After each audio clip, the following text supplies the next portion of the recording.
नमस्कार दोस्तों, सोशियोलॉजी पाठशाला यूट्यूब चैनल पे आप सभी का स्वागत है। दोस्तों, इस यूट्यूब चैनल पे हम फ्री में समाजशास्त्र के कंटेंट को प्रोवाइड करते हैं और साथ में प्रैक्टिस सेट भी कराते हैं। तो आप लोगों को वीडियो अच्छी लगे तो लाइक एंड सब्सक्राइब कीजिए। इस सेट का हमारा पहला प्रश्न है, जननांकी के समक्रमण निम्नलिखित में से किस अनुक्रम के पारस्परिक रूप से संबद्ध है? विकल्प है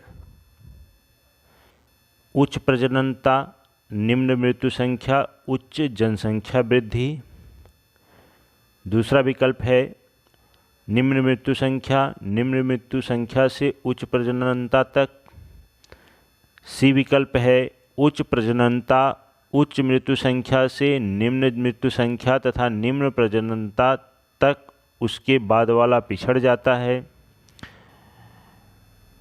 अगला है निम्न प्रजननता, उच्च मृत्यु संख्या से निम्न प्रजननता कम निम्न मृत्यु संख्या जिसमें मृत्यु संख्या पीछे रह जाती है। दोस्तों, जननांगिकी संक्रमण का सिद्धांत जो है अमेरिकी विद्वान फ्रैंक नोटेस्टीन महोदय ने दिया था। ये बताते हैं कि जब समाज ग्रामीण और अनपढ़ अवस्था से शहरी और साक्षर बनता है, इसमें क्या होता है, जन्म दर और मृत्यु दर में बदलाव आते हैं। तो इसी अवस्था को उन्होंने जनसंख्या संक्रमण का सिद्धांत कहा था और इन्होंने जनसंख्या संक्रमण के सिद्धांत को आर्थिक विकास के साथ जोड़ा था और आर्थिक विकास के संदर्भ में इन्होंने बताया था कि ये जनसंख्या संक्रमण का आर्थिक विकास में 4 चरणों से होकर गुजरता है। तो उसमें क्या है, पहला इन्होंने बताया कि 4 चरण जो हैं उसमें पहला है जन्म दर और मृत्यु दर का चरण होता है। उसके बाद दूसरा चरण की चर्चा करते हैं कि मृत्यु दर में धीरे धीरे क्या होती है, कमी आने लगती है। तीसरे चरण की चर्चा ये करते हैं कि अब इसमें तीसरे चरण में जन्म दर भी धीरे धीरे कम होने लगता है। और चौथे चरण में इन्होंने कहा कि निम्न जन्म दर और निम्न मृत्यु दर आ जाती है। तो इस प्रकार से देखा जाए तो इसमें सी विकल्प हमारा क्या हो जाएगा, सही हो जाएगा कि उच्च प्रजननता, उच्च मृत्यु संख्या से निम्न मृत्यु संख्या और निम्न प्रजननता तक में बदलाव वाला बाद वाला पिछड़ जाता है।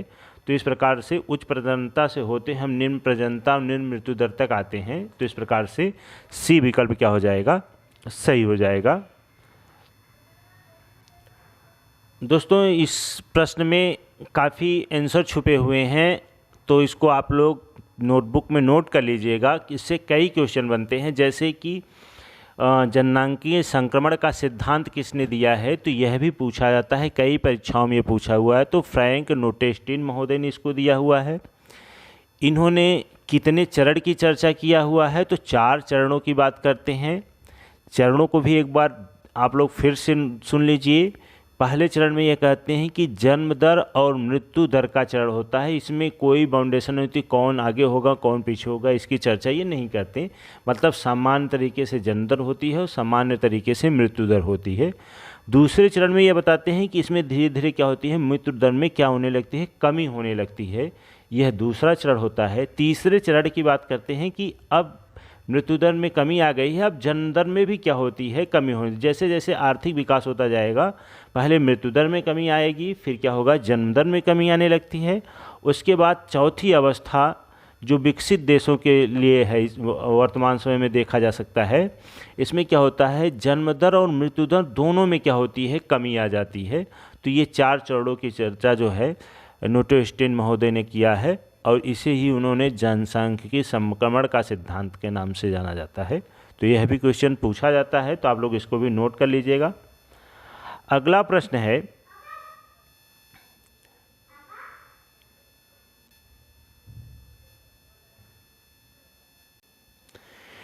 निम्नलिखित में से कौन बुर्जुआकरण की प्रक्रिया को स्पष्ट करता है? फिर से देखिएगा, बुर्जुआकरण की प्रक्रिया कौन सी है इसमें से? तो आप लोगों को बता दें, यह दो अवधारणाएं कार्ल मार्क्स द्वारा दी गई हैं। एक होता है बुर्जुआकरण, एक होता है सर्वहाराकरण।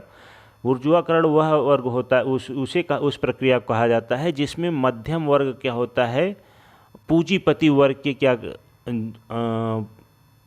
की तरफ अग्रसर होता है, पूंजीपति बनने की प्रक्रिया में होता है, तो उसे हम बुर्जुआकरण कहते हैं। सर्वहाराकरण उसे कहा जाता है जिसमें मध्यम वर्ग या निम्न पूंजीपति वर्ग जो होता है श्रमिक वर्ग की आकांक्षाओं को अपनाने लगता है या श्रमिक वर्ग में मिलने लगता है, तो उसे हम क्या कहते हैं, सर्वहाराकरण। तो दोनों विपरीत अवधारणा है, यानी कि श्रमिक वर्ग या मध्यम वर्ग क्या होता है, उच्च वर्ग के पूंजीपति वर्ग के आकांक्षाओं के अनुरूप व्यवहार करने लगता है, पूंजीपति वर्ग में मिलने लगता है, तब इसे बुर्जुआकरण कहते हैं। जब मध्यम वर्ग या पूंजीपति, छोटे छोटे पूंजीपति किसी कारणवश श्रमिक वर्ग में मिल लेते हैं, तो उसे हम सर्वहाराकरण के नाम से जानते हैं। तो हमारे पास विकल्प में है श्रमिक वर्ग के सदस्य पूंजीपति वर्ग की आकांक्षाएं और मूल्य जीवन शैली को अपनाते हैं। दूसरा है श्रमिक वर्ग के सदस्य मध्यम वर्ग की आकांक्षाएं, मूल्य और जीवन शैली को अपनाते हैं। मध्यम वर्ग के सदस्य पूंजीपति वर्ग की आकांक्षाएं, मूल्य और जीवन शैली को अपनाते हैं। पूंजीपति वर्ग के सदस्य मध्यम वर्ग की आकांक्षाएं, मूल्य एवं जीवन शैली को अपनाते हैं। तो अभी हमने बताया कि श्रमिक वर्ग के सदस्य जो होते हैं वो मध्यम वर्ग या निम्न पूंजीपति वर्ग जो होते हैं उनकी आकांक्षाएं, मूल्य और जीवन शैली को अपनाना शुरू करते हैं, तब इसे ही क्या कहा जाता है, बुर्जुआकरण के नाम से जाना जाता है। तो इस प्रकार से बी विकल्प हमारा सही हो जाएगा। अगला प्रश्न है कि तार्किक क्रम में लगाइए जिसमें पीटर बर्जन ने उनकी व्याख्या की है। जिस क्रम में पीटर बर्जन ने इसको बताया है उस क्रम में लगाना है। स्वभावगत, संस्थानीकरण, वैदिकरण, बाह्यकरण। बी विकल्प है संस्थानीकरण, वैदिकरण, बाह्यकरण और स्वभावगत। स्वभावगत, वैदिकरण, बाह्यकरण, स्थानीयकरण। डी विकल्प है वैदिकरण, स्थानीयकरण, स्वभावगत और बाह्यकरण। तो इसमें जो है पीटर बर्जन महोदय ने तार्किक क्रम में इसे लगाया हुआ है। तो उन्होंने सबसे पहला कहा कि स्वभावगत होता है, फिर इसका संस्थानीकरण होता है, फिर यह इसका वैदिकरण होता है और फिर क्या होता है, बाह्यकरण होता है। तो इस प्रकार से ए विकल्प क्या हो जाता है, सही हो जाता है। यदि पीटर बर्जर से बनने वाले और प्रश्नों के बारे में बात करें तो इन्होंने ज्ञान के समाजशास्त्र की चर्चा की हुई है और इनकी एक बहुत महत्वपूर्ण फेमस पुस्तक है और समाजशास्त्र की सबसे अधिक बिकने वाली पुस्तकों में इसे माना जाता है, invitation to sociology. Invitation to sociology Peter Berger की बहुत महत्वपूर्ण पुस्तक है। यह कई परीक्षाओं में पूछा हुआ है। और पीटर बर्जर की एक पुस्तक के बारे में बात करें तो इन्होंने लिखा हुआ है द सीक्रेट कैनोपी। यह भी परीक्षाओं में पूछा जाता है, तो आप लोग इसके बारे में भी नोट कर लीजिएगा। अगला प्रश्न है हु गवर्न पुस्तक के लेखक कौन हैं। हु गवर्न पुस्तक है उसके लेखक कौन है। Robert A Dahl, C Wright Mills, Robert Michels, Talcott Parsons. तो दोस्तों हु गवर्न्स पुस्तक जो है रॉबर्ट डहल महोदय ने लिखा हुआ है, तो इस प्रकार से ए विकल्प हमारा सही हो जाएगा। यदि रॉबर्ट डहल के बारे में बात करें तो इन्होंने लोकतंत्र का बहुलवादी सिद्धांत दिया हुआ है और इनकी एक फेमस पुस्तक है ए फ्रीकेस टू डेमोक्रेटिक थ्योरी। यह एक राजनीति विज्ञान से संबंधित समाज वैज्ञानिक थे। इन्होंने लोकतंत्र का बहुलवादी सिद्धांत दिया और एक पुस्तक लिखा ए फ्रीकेस टू डेमोक्रेटिक थ्योरी। तो यह भी इनसे बनने वाले प्रश्न है, तो इसको भी हो सकता है किसी आने वाले प्रश्नों में पूछा जा सके कि ये इनकी पुस्तक है, इन्होंने कौन सा सिद्धांत दिया हुआ है। तो लोकतंत्र का बहुलवादी सिद्धांत दिया हुआ है, तो इसको भी आप लोग नोट डाउन कर लीजिएगा। अगला प्रश्न है, अधीनस्थ उपागम वस्तुतः इंगित करता है श्रमिक वर्ग का परिप्रेक्ष्य, निम्न तल का परिप्रेक्ष्य, आम जनों का परिप्रेक्ष्य या कमजोर वर्गों का परिप्रेक्ष्य। तो दोस्तों, अधीनस्थ उपागम इसी को कहा जाता है दलितवादी उपागम या फिर उपाश्रयी परिप्रेक्ष्य भी कहा जाता है, और यह जो होता है निम्न तल का परिप्रेक्ष्य के नाम से जाना जाता है। यदि हम निम्न तल के परिप्रेक्ष्य या दलितवादी परिप्रेक्ष्य या उपाश्रयी परिप्रेक्ष्य के अंतर्गत बात करें कि इनके विद्वान कौन कौन से हैं, तो एक B.R. अम्बेडकर महोदय हैं और डेविड हार्डी महोदय ने इस परिप्रेक्ष्य का जो है समर्थन किया है। और बात करें परिप्रेक्ष्यों से सवाल जो बनते हैं, तो सभ्यतावादी परिप्रेक्ष्य का भी उल्लेख होता है। इसमें सुरजीत सिन्हा प्रमुख हैं और एक N.K. बोस यह प्रमुख हैं। यदि हम भारतीय विद्याशास्त्री परिप्रेक्ष्य की बात करें, तो इसमें G.S. हुरिये हैं, लुई डूमा हैं, इरावती कर्वे, उसके बाद K.M. कपाडिया हैं, A.K. सरन हैं। और मार्क्सवादी परिप्रेक्ष्य की बात करें कि जिन विद्वानों ने मार्क्सवादी परिप्रेक्ष्य से अध्ययन किया हुआ है, उसमें D.P. मुखर्जी हैं, D.D. कौशाम्बी हैं, A.R. देसाई महोदय हैं। तो यह मार्क्सवादी परिप्रेक्ष्य से भारतीय समाज का अध्ययन करते हैं। कुछ भारतीय विद्वान हैं जो संरचनात्मक परिप्रेक्ष्य से अध्ययन करते हैं, जैसे M.N. श्रीनिवास महोदय हैं और S.C. दुबे हैं, D.N. मजूमदार महोदय भी हैं, आंद्रे बेतई हैं। आदि विद्वानों ने भारतीय समाज का संरचनात्मक परिप्रेक्ष्य में अध्ययन किया है। तो यह भी प्रश्न बार बार किसी न किसी परीक्षाओं में पूछा जाता है, तो आप लोग इसको भी नोट करके रख लीजिएगा। अगला प्रश्न है, किसके अनुसार समाजशास्त्र का मूल भाव सामाजिक वास्तविकता का पर्दाफाश करना है? समाजशास्त्र का मूल भाव क्या है? सामाजिक वास्तविकता का पर्दाफाश करना है। किसने कहा है? Peter Berger, Anthony Giddens, C. Wright Mills, Jurgen Habermas. तो दोस्तों, सामाजिक वास्तविकता का पर्दाफाश करना समाज का मूल है, यह कहा है पीटर बर्जर महोदय ने। तो इस प्रकार से A विकल्प क्या हो जाएगा? सही हो जाएगा। अभी पीटर बर्जर के बारे में ऊपर चर्चा की गई कि इनकी पुस्तक है द इन्विटेशन टू सोशियोलॉजी, ज्ञान के समाजशास्त्र की चर्चा करते हैं। एक चीज़ और इन्होंने बताया कि राष्ट्र जो होता है सामाजिक रूप से निर्मित होता है। राष्ट्र का निर्माण जो होता है सामाजिक रूप से होता है, और सामाजिक रूप से ही समाज में अपना अस्तित्व बनाए रखता है। यह भी कोटेशन पूछा जाता है, किसने कहा है? तो पीटर बर्जर ने। कोटेशन को फिर से सुन लीजिए कि राष्ट्र जो होता है सामाजिक रूप से निर्मित होते हैं और सामाजिक रूप से ही समाज में अपना अस्तित्व बनाए रखते हैं। किसने कहा है? तो पीटर बर्जर महोदय ने इसको भी कहा है। तो आप लोग इसको भी नोट कर लीजिएगा। अगला प्रश्न है, नाटक तकनीक के अंतर्गत समाज की अवधारणा किसने विकसित की है? नाटक तकनीक, नाटककारिता का सिद्धांत आप लोगों ने सुना होगा। विकल्प में है G.H. मीड, अल्फ्रेड सूज, गॉफमैन, हेराल्ड गारफिंकल। तो नाटककारिता का सिद्धांत जिसमें फ्रंट और बैक की अवधारणा को देते हैं, तो यह है विद्वान गॉफमैन महोदय ने इसको दिया था। तो इस प्रकार से C विकल्प सही हो जाएगा। यदि हम गॉफमैन से बनने वाले और प्रश्नों की बात करें, तो दो चीज़ें तो मैंने बता दिया इनकी कि इन्होंने फ्रंट और बैक की अवधारणा दिया हुआ है।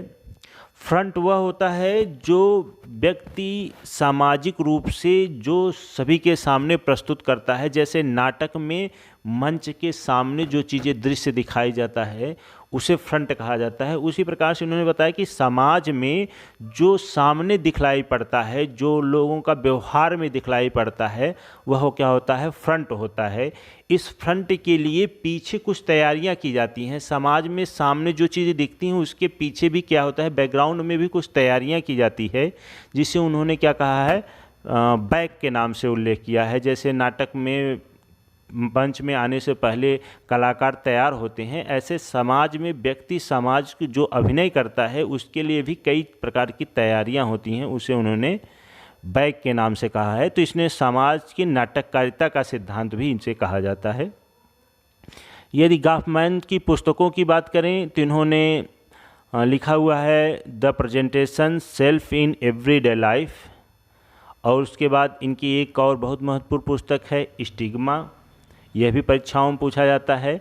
और इन्होंने एक सिद्धांत दिया था इंटरेक्शन रिचुअल की बात ये करते हैं, तो यह भी पूछा जाता है इंटरेक्शन रिचुअल की अवधारणा किससे संबंधित है, तो गॉफमैन है।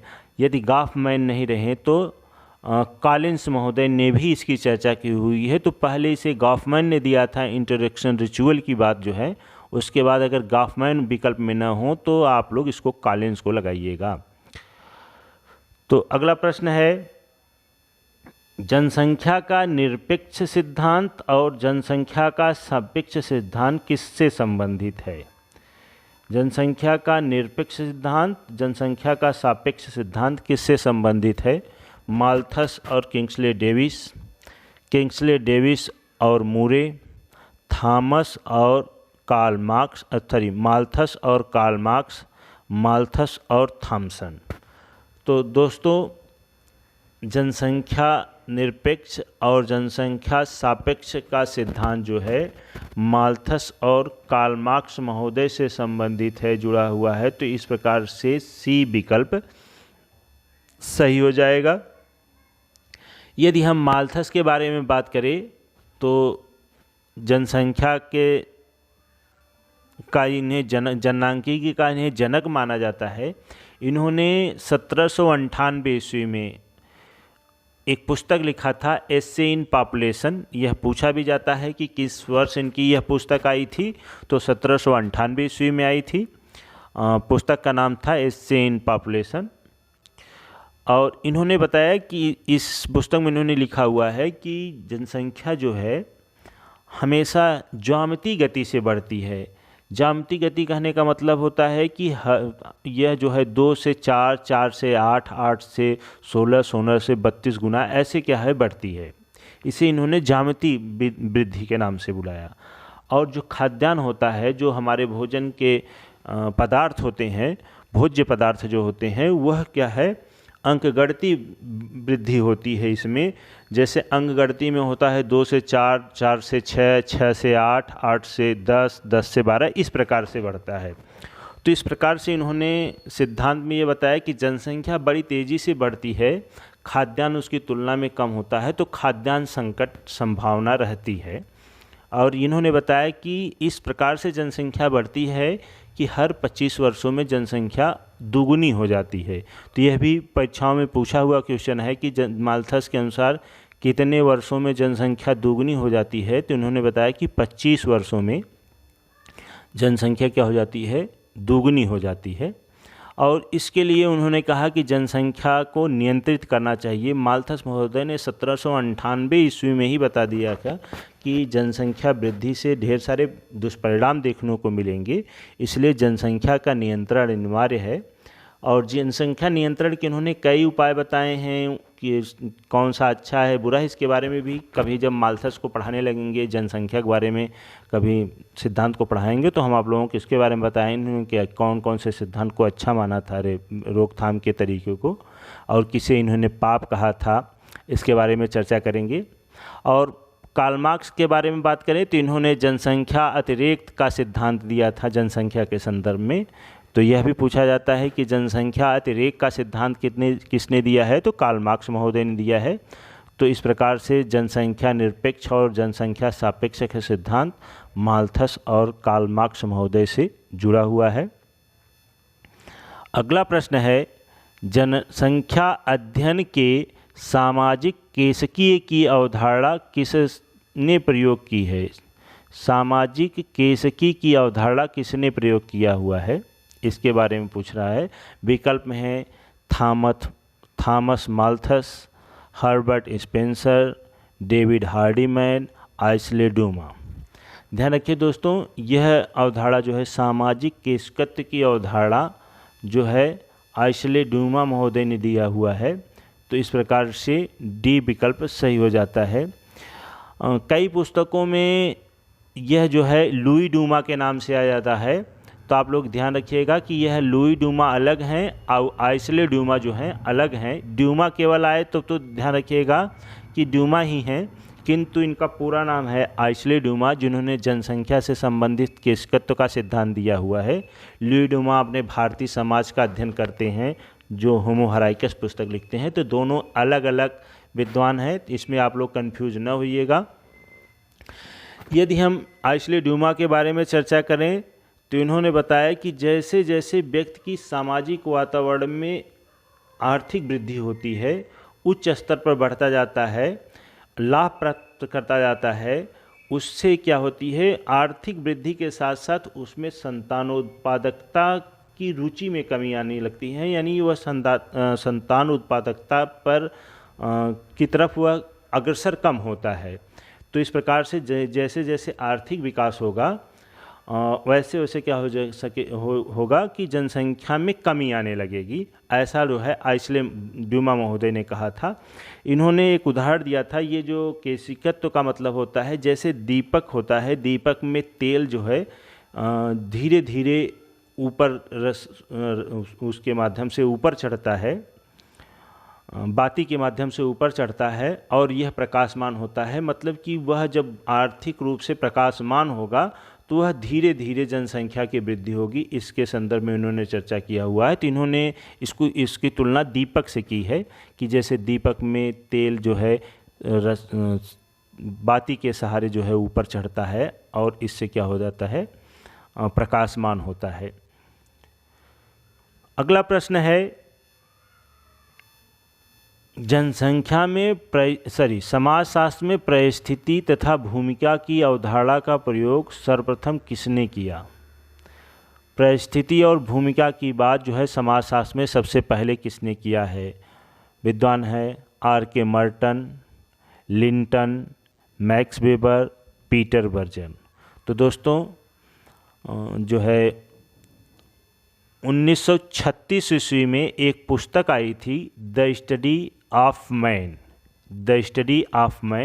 इस पुस्तक के लेखक थे लिंटन महोदय। उन्होंने ही परिस्थिति तथा भूमिका की अवधारणा को सबसे पहले द स्टडी ऑफ मैन पुस्तक में किया था। तो इस प्रकार से बी विकल्प जो होता है सही हो जाता है। और परिस्थिति के बारे में बात करें तो परिस्थिति का तात्पर्य होता है कि किसी भी व्यक्ति को समाज में जो पद या प्रतिष्ठा प्राप्त होती है उसे ही उन्होंने क्या कहा है, परिस्थिति के नाम से बुलाया है। समाज में किसी व्यक्ति के पास जो पद या प्रतिष्ठा मिली होती है समाज द्वारा, उसी को ही क्या कहा जाता है, परिस्थिति के नाम से जाना जाता है। अब परिस्थिति के भी दो स्वरूपों की चर्चा जो है लिंटन महोदय कहते हैं कि एक परिस्थिति वह होती है जो व्यक्ति को स्वयं से दी जाती है, प्रदत्त होती है, उसे आनुवांशिक रूप से प्राप्त हो जाती है, पैदा होती ही मिल जाती है। और एक परिस्थिति वह होती है जो व्यक्ति प्रयत्न के द्वारा जिसे प्राप्त करता है उसे कहते हैं अर्जित परिस्थिति। जो जन्म से मिल जाती है उसे प्रदत्त परिस्थिति कहते हैं, जो व्यक्ति मेहनत से प्राप्त करता है उसे अर्जित परिस्थिति के नाम से जाना जाता है। और दोनों ही प्रकार की परिस्थितियों से जुड़े हुए कुछ कार्य होते हैं जिसे भूमिका के नाम से जाना जाता है। तो परिस्थिति और भूमिका की अवधारणा को समाजशास्त्र में लिंटन महोदय ने दिया था। तो इस प्रकार से बी विकल्प सही हो जाएगा। अगला प्रश्न है, आदर्शात्मक संस्कृति की चर्चा किसने की है? आदर्शात्मक संस्कृति, गिलिन एवं गिलिन, सोरोकिन, आगबर्न, मैकाइवर एवं पेज। तो दोस्तों संस्कृति की बात करें तो संस्कृति के संदर्भ में सोरोकिन महोदय ने आदर्शात्मक संस्कृति की चर्चा की हुई है। तो इस प्रकार से बी विकल्प क्या हो जाएगा, सही हो जाएगा। सोरोकिन महोदय जो हैं सामाजिक सांस्कृतिक गतिशीलता का सिद्धांत देते हैं। सामाजिक परिवर्तन का चक्रीय सिद्धांत भी इसे कहा जाता है। इन्होंने बताया कि संस्कृतियाँ 3 प्रकार से होती हैं। एक तरफ तो चेतनात्मक संस्कृति होती है और दूसरी तरफ भावात्मक संस्कृति होती है। चेतनात्मक संस्कृति से भावात्मक संस्कृति की तरफ समाज का परिवर्तन होता है, तो बीच रास्ते में जो है आदर्शात्मक संस्कृति होती है। जैसे आपने लोगों ने देखा होगा कि एक घड़ी पुराने समय में आती थी, अब भी कहीं कहीं देखने को मिलती है, पेंडुलम वाली घड़ी, जिसमें एक रस्सी के सहारे, मतलब कि एक उसमें लोलक लगा होता है जिसके सहारे जो है पेंडुलम इधर से उधर, दाएं से बाएं ऐसे करता रहता है। तो उसी प्रकार से उन्होंने कहा कि चेतनात्मक संस्कृति जो है भावात्मक संस्कृति की तरफ और भावात्मक संस्कृति से चेतनात्मक संस्कृति की तरफ हमेशा गतिशील रहती है। तो चेतनात्मक से चलती है तो आदर्शात्मक, और आदर्शात्मक से होते हुए भावात्मक तक पहुंचती है, भावात्मक से होते हुए आदर्शात्मक, आदर्शात्मक से होते हुए फिर चेतनात्मक तो पहुंची है। इस प्रकार से संस्कृति गतिशील रहती है और सामाजिक परिवर्तन का चक्रीय सिद्धांत इसे कहा जाता है। इसे सीमाओं का सिद्धांत भी कहा जाता है। क्योंकि यह जो है चेतनात्मक संस्कृति की एक सीमा होती है। इस सीमा से फिर वह क्या पुनः लौट करके भावात्मक संस्कृति की सीमा तक पहुंचता है, फिर वहां से फिर क्या होता है दूसरी तरफ अग्रसर हो जाता है। इसलिए इसे भावनात्मक संस्कृति का सिद्धांत भी कहा जाता है या सीमाओं का सिद्धांत भी कहा जाता है। इसे पेंडुलम का सिद्धांत भी कहा जाता है, क्योंकि घड़ी वाली पेंडुलम की तरह संस्कृति एक तरफ से दूसरी तरफ जाती है। यदि हम सोरोकिन के बारे में, पुस्तकों के बारे में बात करें, तो इन्होंने 2 बहुत महत्वपूर्ण पुस्तकें लिखी हुई हैं। एक है सोशल एंड कल्चरल डायनेमिक्स और एक इनकी दूसरी पुस्तक है कंटेम्प्रोरी सोशलॉजिकल थ्योरी। तो यह भी पूछा जाता है कि किसकी पुस्तक है कंटेम्प्रोरी सोशलॉजिकल थ्योरी, तो सोरोकिन की है। सोशल एंड कल्चरल डायनेमिक्स किसकी पुस्तक है, तो यह भी सोरोकिन की पुस्तक है।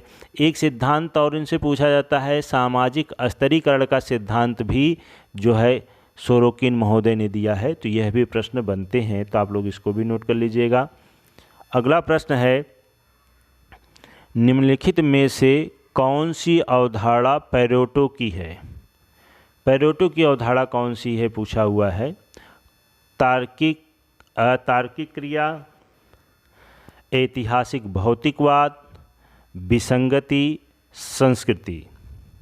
तो विसंगति की बात करें तो यह जो है सर्वप्रथम जो है इमाइल दुर्खिम महोदय ने दिया था। उसके बाद जो है मार्टन महोदय ने भी इसका उल्लेख किया हुआ है। तो बेलफेड पैरेटो महोदय ने विसंगति की बात नहीं करते हैं। ऐतिहासिक भौतिकवाद की बात जो है कार्ल मार्क्स महोदय ने कहा था। संस्कृति की चर्चा जो है बहुत से विद्वानों ने किया हुआ है, किंतु पैरेटो की बात करें कि पैरेटो की अवधारणा कौन सी है, तो ये उन्होंने तार्किक अतार्किक क्रिया की बात किया हुआ है। तो अतार्किक क्रिया जो है पैरेटो से संबंधित है। अतार्किक क्रिया वह होती है, इसी को उन्होंने भ्रांत तर्क के नाम से पुकारा था, कि व्यक्ति जो है अपनी बातों को साबित करने के लिए कई प्रकार के तर्क देते हैं जो कि तार्किक नहीं होते हैं। उसे उन्होंने अतार्किक के नाम से बुलाया है और इसी को उन्होंने भ्रांत तर्क भी कहा हुआ है। तो इस प्रकार से ए विकल्प सही हो जाएगा। अगला प्रश्न है,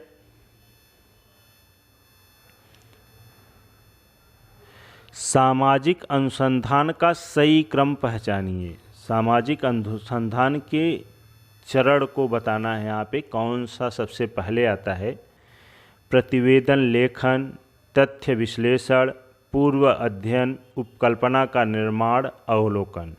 तो दोस्तों इसको नोट करके आप लोग नोटबुक में रख लीजिए। कभी भी इस प्रकार के प्रश्न पूछे तो आप इसमें से निशान लगा सकते हैं। यह नेट के फर्स्ट पेपर में भी इस प्रकार के प्रश्न आते हैं या फिर सोशियोलॉजी के शोध वाले पेपर में भी ये आता है। तो इसको आप लोग नोट कर लीजिए। इन सामाजिक अनुसंधान का सही क्रम होता है, सबसे पहले शोध समस्या या शोध विषय का चुनाव किया जाता है। यह सबसे पहला क्रम होता है इसका। दूसरा क्या होता है, उस शोध विषय के निर्माण के पश्चात हम क्या बनाते हैं, एक उपकल्पना बनाते हैं कि इसका यह उत्तर आएगा, इस प्रकार की कल्पना बनाते हैं। कल्पना बनाने के बाद हम क्या करते हैं, जो हमारे शोध से संबंधित पहले के साहित्य हैं या शोध कार्य किए गए हैं उनका हम अध्ययन करते हैं। शोध अध्ययन जो साहित्य पुनरावलोकन के नाम से जाना जाता है। तो तीसरा चरण ये है। चौथा चरण है तथ्यों का संकलन करना। तथ्य संकलित होंगे, उसके बाद तथ्यों का विश्लेषण होगा। तथ्य संकलन के कई स्वरूप होते हैं, जैसे प्रश्नावली है, अनुसूची है, साक्षात्कार है, प्राथमिक तथ्य संकलन, द्वितीयक तथ्य संकलन। कई प्रकार के स्रोतों के माध्यम से तथ्यों का संकलन होगा। फिर जो तथ्य संकलित हो गए हैं उसका हम क्या करेंगे, विश्लेषण करेंगे, उससे कुछ निष्कर्ष निकालेंगे विश्लेषण के माध्यम से। जो हमारे पास आंकड़े और तथ्य इकट्ठे हुए हैं उन तथ्यों और विश्लेषणों का हम क्या करेंगे, प्रतिवेदन लिखेंगे, थीसिस बनाएंगे। तो इसी को उन्होंने प्रतिवेदन के नाम से जाना जाता है। तो ये शोध के चरण होते हैं। अब इसमें जो है दिया हुआ है, क्योंकि शोध समस्या इसमें विकल्प ऑप्शन में ही नहीं है, तो दूसरा विकल्प हमारा दूसरा सही हो जाएगा, उपकल्पना का निर्माण। यानी ये 4 सबसे पहले नंबर पे 4। तो इसमें पहले में ही ए ऑप्शन में ही 4 आया, तो इस प्रकार से इसमें तो ए विकल्प क्या हो जाएगा, सही हो जाएगा। उसके बाद क्या होता है, उपकल्पना का निर्माण करने लेने के बाद फिर क्या होता है, हम साहित्य क्या पुनरावलोकन कहते हैं, या पूर्व अध्ययन। पूर्व में जो साहित्य हैं या शोध कार्य किए गए हैं उसका हम अध्ययन करते हैं। उसके बाद क्या होता है, तथ्यों का संकलन।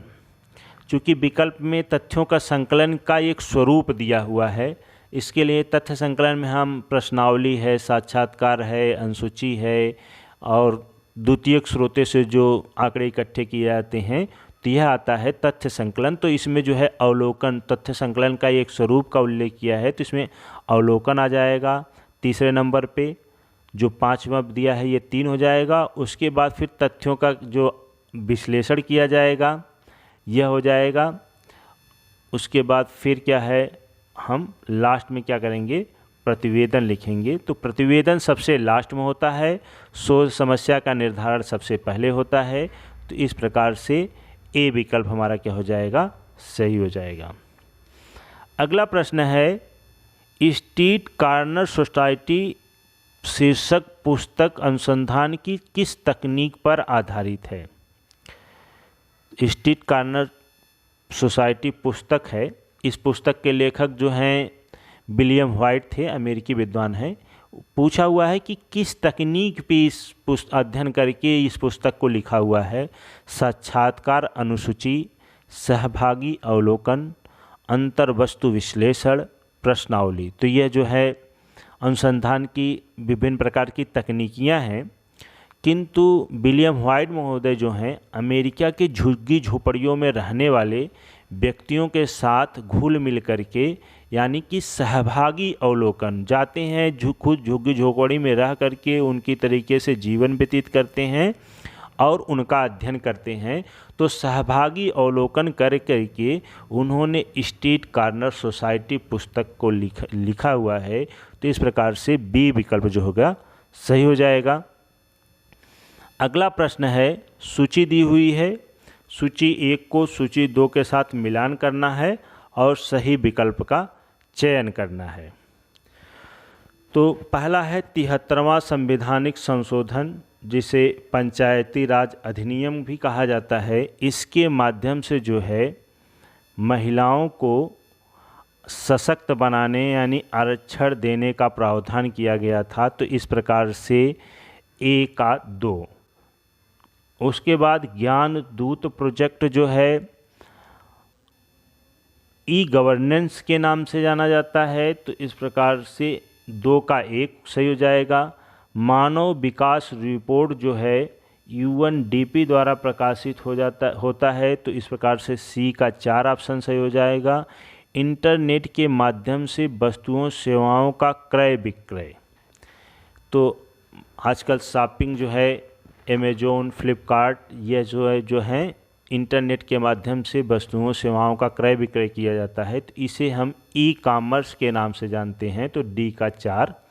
तो इस प्रकार देखा जाए तो 2 1 4 3 2 1 4 3 जो है सी विकल्प में है। तो इस प्रकार से सी विकल्प सही हो जाएगा 2 1 4 3।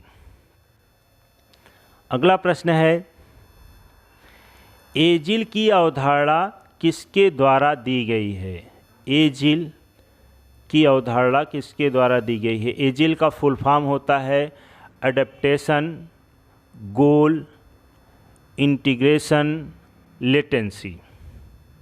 इस अवधारणा को किसने दिया हुआ है? R K Merton, Talcott Parsons, G H Mead, Herbert Blumer. तो दोस्तों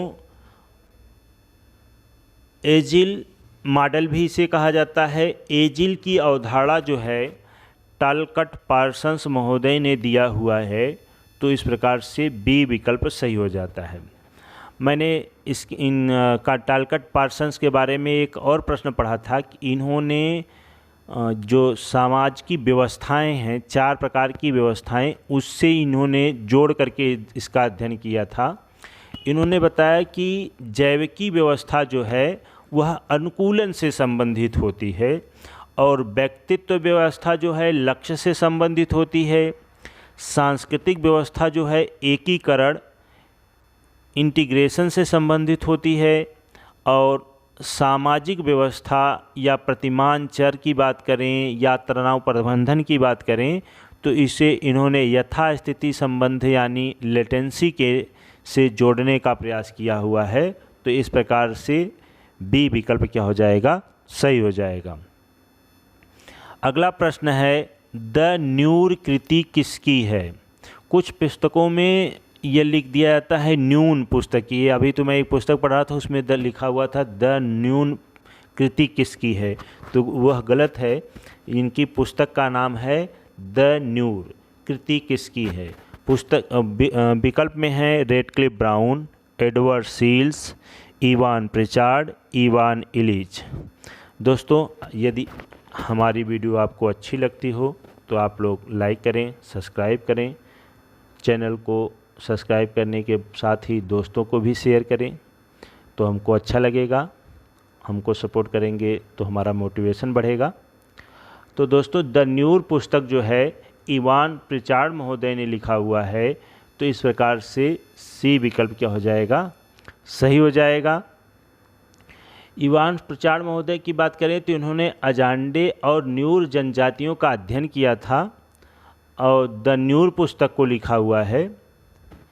और इनसे एक इनकी और बहुत महत्वपूर्ण पुस्तक है सोशल एंथ्रोपोलॉजी, इनकी पुस्तक है। तो यह भी पूछा जाता है कि सोशल एंथ्रोपोलॉजी पुस्तक किसकी है, तो इवान्स प्रिचार्ड महोदय की है। इसको भी आप लोग ध्यान रखिएगा। अगला प्रश्न है, किसने समाज के उद्विकास की जंगली, बर्बर तथा सभ्य अवस्थाओं का वर्णन किया हुआ है? उन्होंने बताया कि सबसे पहले समाज जो है जंगली अवस्था में था, फिर बर्बर अवस्था में हुआ, फिर सभ्य था। इसको विकल्प में है Spencer, August Comte, Henry Morgan और उसके बाद टलकट पार्सन्स। तो दोस्तों समाज के उद्विकास की चर्चा जो है स्पेंसर महोदय ने भी किया है, कॉम्टे ने भी किया है, मॉर्गन ने भी किया है। पार्सन्स जो है ये संस्कृति के चक्री सिद्धांत से संबंधित हैं। पार्सन्स जो है प्रकारवादी सिद्धांत से संबंधित हैं। यदि हम बात करेंगे कि जंगली, बर्बर और सभ्य की बात किसने किया हुआ है, तो Henry Morgan, Lewis Henry Morgan महोदय हैं। इनकी एक पुस्तक आई थी एशियन सोसाइटी पुस्तक। इसमें इन्होंने बताया कि समाज का उद्विकास जंगली अवस्था से बर्बर अवस्था, बर्बर अवस्था से सभ्य अवस्था में हुआ है। इसी के साथ ये उद्विकासवादी विद्वान थे, उन्होंने परिवार के भी उद्विकास की चर्चा किया हुआ है और उन्होंने 5 प्रकार के परिवारों की चर्चा किया हुआ है। तो यह भी पूछा जाता है। और इन्होंने अमेरिका की इराक्विस जनजाति का भी अध्ययन किया हुआ है। तो पूछा जाता है कि लुईस हेनरी मॉर्गन ने किस जनजाति का अध्ययन किया है, तो इराक्विस जनजाति का अध्ययन किया हुआ है। तो यह भी आप लोग याद रखिएगा। अगला प्रश्न है, सिद्धांत निर्माण की प्रक्रिया निम्न से प्रारंभ होती है। सिद्धांत का निर्माण प्रारंभिक अवस्था क्या है? अवधारणा, शब्द, उद्देश्यवाद, विचार। तो दोस्तों सिद्धांत निर्माण जो है सबसे पहले अवधारणा से प्रारंभ होती है। कोई अवधारणा विकसित होती है, फिर उसको प्रतिपादित किया जाता है थीसिस के रूप में। थीसिस को जब सत्यता प्रामाणिकता मिल जाती है, समाज के अधिकांश लोग उसको स्वीकार कर लेते हैं, तो वह फिर क्या बनता है? सिद्धांत के रूप में कन्वर्ट हो जाता है। तो इस प्रकार से सिद्धांत निर्माण की प्रक्रिया अवधारणा से प्रारंभ होती है। तो ए विकल्प क्या हो जाएगा? सही हो जाएगा। अगला प्रश्न है और इस प्रैक्टिस सेट का अंतिम प्रश्न है कि हर्बर्ट स्पेंसर से संबंधित है समाज की सावयवी अवधारणा, द्वंद्वात्मक भौतिकवाद, स्थितिकी एवं गतिकीय समाज। तो स्थितिकी और गतिकीय समाज की जो है बात जो है अगस्त काम्टे महोदय करते हैं। द्वंद्वात्मक भौतिकवाद की बात जो है कार्ल मार्क्स महोदय करते हैं। समाज का सावयवी अवधारणा जो है हर्बर्ट स्पेंसर महोदय ने किया हुआ है। तो इस प्रकार से ए विकल्प सही हो जाएगा। यदि यह सावयवी अवधारणा के बारे में बात करें तो हर्बर्ट स्पेंसर महोदय ने समाज की तुलना मानव शरीर से की है। सावयव मतलब होता है मानव का शरीर, समाज की तुलना किससे की है? मानव शरीर से। इन्होंने बताया हर्बर्ट स्पेंसर ने कि समाज के अंग प्रारंभ में विकसित नहीं होते हैं। जैसे मानव का शरीर गर्भावस्था में पहले एक कोशिकी के रूप में उत्पन्न होता है, उसके कोई भी अंग विकसित नहीं होते हैं। फिर धीरे धीरे क्या होता है? इन अंगों का विकास होता है। धीरे धीरे आँख, कान, नाक का निर्माण होना शुरू होता है। उसी प्रकार से स्पेंसर कह रहे हैं कि समाज भी प्रारंभिक अवस्था में एक कोशिकी की तरह ही था। परिवार नामक एक संस्था नहीं थी, सभी झुंड में रहा करते हैं। धीरे धीरे जैसे जैसे समाज का विकास होता गया, तो इसमें परिवार आया, विवाह की नातेदारी आई, विवाह आया और सामाजिक संस्थाओं का धीरे धीरे विकास हुआ है। तो इस प्रकार से जैसे मानव का शरीर विकसित हुआ, उसी प्रकार से समाज का भी विकास हुआ है। इस प्रकार से हर्बर्ट स्पेंसर की इस अवधारणा को सावयवी अवधारणा के नाम से जाना जाता है। हर्बर्ट स्पेंसर से और बनने वाले प्रश्नों के बारे में बात करें तो इन्होंने जो है फर्स्ट प्रिंसिपल ऑफ सोशियोलॉजी पुस्तक लिखा हुआ है। तो यह भी पूछा जाता है, यह समाजशास्त्र की पहली पुस्तक मानी जाती है कि फर्स्ट प्रिंसिपल ऑफ सोशियोलॉजी पुस्तक के लेखक कौन से हैं? तो हर्बर्ट स्पेंसर हैं। और इनकी एक पुस्तक है प्रिंसिपल ऑफ बायोलॉजी, यह भी पूछा जाता है। तो आप लोग इसको भी ध्यान रखिएगा। तो इस प्रकार से इस प्रैक्टिस सेट के 20 प्रश्न यहीं समाप्त होते हैं। दोस्तों वीडियो यदि अच्छी लगी हो तो लाइक करें, चैनल को सब्सक्राइब करें, दोस्तों को शेयर करें और हमें सपोर्ट करें। धन्यवाद। जय हिंद, जय भारत।